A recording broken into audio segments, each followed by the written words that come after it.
Good evening. সেদিন ছিল শুভইতে ছোট্টবেলা স্কুল, মানে যেখানে ক্লাস 5 থেকে 10-এ পড়েছিল, সেই স্কুলের 74তম প্রতিষ্ঠা দিবস।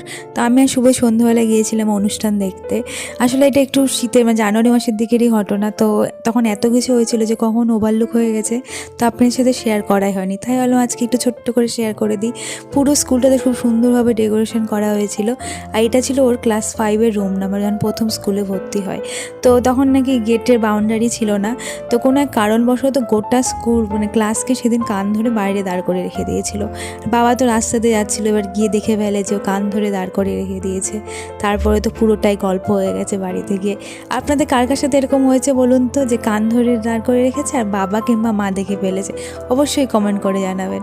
আর এই স্কুলের প্রতিষ্ঠা দিবস অবশ্যই ছোট্ট প্রোগ্রামও চলছিল, বেশ সুন্দর সুন্দর নাটক হচ্ছিল, বাচ্চারা খুব ভালো করছিল। তো আমরা কিছুক্ষণ দাঁড়িয়ে উপভোগ করলাম, আর শুভই তো স্মৃতি রোমন্থন করছিল। তো আজকের মতো